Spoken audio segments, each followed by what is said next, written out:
Welcome, नमस्कार। आज मैं आपके सामने एक बहुत ही अच्छा प्लान लेके आया हूँ।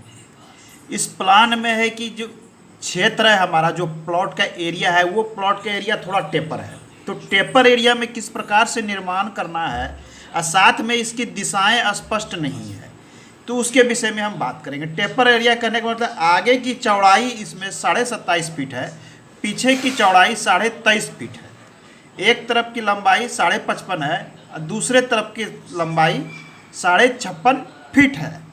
तो इस प्रकार देखते हैं कि ये कुल एरिया जो है आगे अधिक है, पीछे कम है, एक साइड कॉर्नर बढ़ा हुआ है।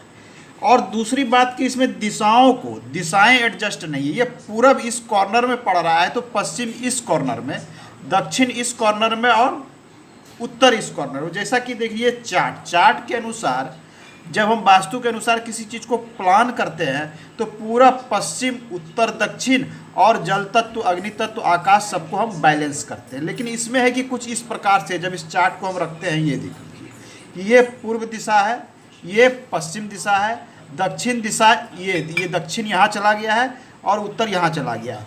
तो इसमें होता क्या है कि जैसे ईशान कोण हमारा यहाँ चला आया, अग्नि कोण यहाँ सेंटर में चला आया बीच में, फिर नैऋत्य कोण यहाँ और वायु कोण इस तरफ चलाया। तो ऐसे जगह में वास्तु के अनुसार जो एडजस्टमेंट है उसमें विशेष ध्यान रखा जाता है। तो किस प्रकार से क्या एडजस्टमेंट किया है, हम इसे स्टेप बाय स्टेप आज आपके सामने रखेंगे कि अगर विदिशा प्लान जिसकी दिशा स्पष्ट ना हो, कॉर्नर टू कॉर्नर दिशा चलती हो, तो उस किस प्रकार से एडजस्ट करना है, इस पर हम डिटेल बात करेंगे। आइए आज का अंक शुरू करते हैं।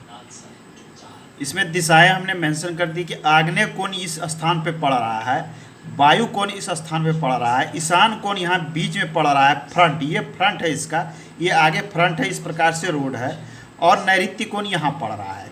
तो इसमें एडजस्टमेंट में जो ध्यान रखना है, जैसा कि इनका रिक्वायरमेंट इनका बहुत अधिक था, जैसे इनको रिक्वायरमेंट के अनुसार देख रहे हैं 1 2 3 4 5, इसमें कुल 5 रूम बोल लीजिए या कमरे हैं, कक्ष है, कुल 5 कक्ष है, जिसमें से रोड के किनारे इनको 2 ऐसा जगह चाहिए था कि ये इनको दुकान के रूप में, मतलब शॉप के रूप में, प्रतिष्ठान के रूप में यूज, रेंट के लिए या खुद के यूज के लिए ये 2 शॉप के लिए जगह छोड़ा गया है, दुकान के लिए। तो 1 और 2, ये 2 हो गया फ्रंट में।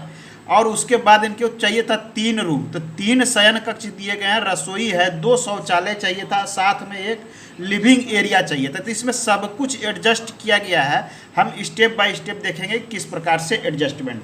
सबसे पहले इसे थोड़ा सा हम कंप्लीट कर लेते हैं। रूम की बात करें तो ये 2 रूम है यहाँ पर, एक दक्षिण, दोनों रूम जो है नैऋत्य कोण में, पश्चिम और साउथ में वास्तु के अनुसार रूम भी होना चाहिए और इसे एडजस्ट भी इन्हीं दिशाओं में किया गया है। इसे थोड़ा सा हम कंप्लीट कर लेते हैं। जैसे इसमें डोर नहीं बनाया है, हम डोर का निर्माण कर देते हैं तो ये पकड़ में आएगा। ये देखिए, ये डोर बना दिए हम। अब है कि इसमें रसोई घर जो है बिल्कुल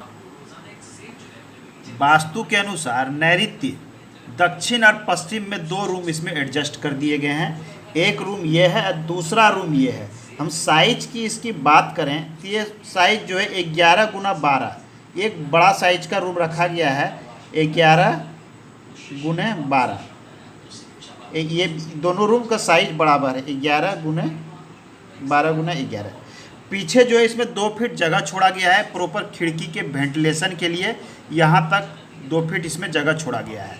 अब ये एरिया टेपर है तो एक यहाँ पर खिड़की के लिए यहाँ जगह छोड़ा गया है। ये भी खिड़की है, ये खिड़की है, ये इसमें विंडो है। तो 2 रूम हो गए। जब इसमें हम एक जो है इसमें शौचालय, एक रूम में शौचालय हमने अटैच्ड बनाया है। इसमें 2 शौचालय, लैट्रिन, बाथरूम दिए गए हैं, जिसमें से एक जो है इस रूम के साथ अटैच्ड बना दिया गया है। दूसरा ये कॉमन रखा गया है सभी के प्रयोग के लिए।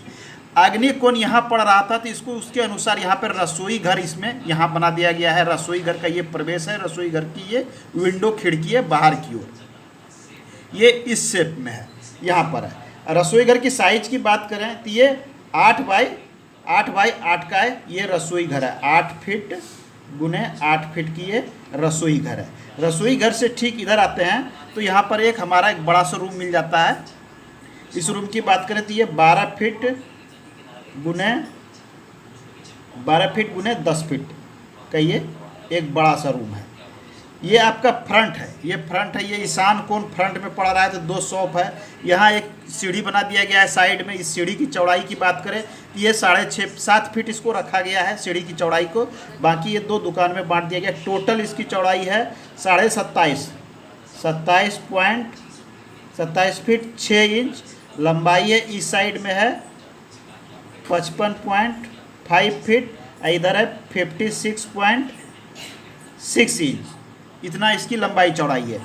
जब आप अंदर प्रवेश करते हैं एक बड़ा सा आपको डाइनिंग स्पेस या लिविंग एरिया मिल जाता है। एज द रिक्वायरमेंट इसमें दी गई है लिविंग एरिया एक बड़ा साइज का। इस लिविंग एरिया में आपको ओपन स्पेस रखना है, खुले करने के लिए। जब इसको हम यहाँ से बिल्कुल सीधा करते हैं तो ये इस प्रकार से आता है। तो आप चाहें तो यहाँ से इतना एरिया, जो एरिया सीधे से ये टेपर एरिया, तिरछा एरिया है, इस एरिया को आप खुला रख सकते हैं। ये खुला रखने से आपको प्रॉपर रोशनी इस घर में आती रहेगी। या अधिक खुला रखने की भी इच्छा तो इसको अधिक भी खुला रखा जा सकता है। इतना एरिया इसमें खुला छोड़ा गया है। ये आपको डाइनिंग स्पेस मिल जाता है। ये आपके शौचालय है, शौचालय की ये वेंटिलेशन दी गई है दोनों में। तो शौचालय जो है वायु कोण में होना चाहिए। वायु कोण में शास्त्र के अनुसार जो है वायु कोण में होना चाहिए। तो इसके दोनों शौचालय को वायु कोण में एडजस्ट कर दिया गया है। नॉर्थ में इसमें सीढ़ी दे दी गई है। पूरब साइड में ये शॉप के लिए स्थान है, दोनों शॉप के लिए स्थान है। इसकी बात करें तो ये 10 गुने वास्तु के अनुसार जो है ये 2 शॉप बनाए गए हैं, दोनों में 9 गुना। तो ये प्रॉपर एडजस्टमेंट है। विदिशा प्लान में किस प्रकार से एडजस्टमेंट किया जा सकता है। आपके पास अगर भी इस तरह का कोई होगा जिसमें कॉर्नर टू कॉर्नर दिशाएं पड़ रही हो और वो एरिया भी टेपर हो, तो उसका एडजस्टमेंट किस प्रकार से करना है, एक बहुत ही अच्छा प्लान है। मिलते हैं अगले अंक में। धन्यवाद।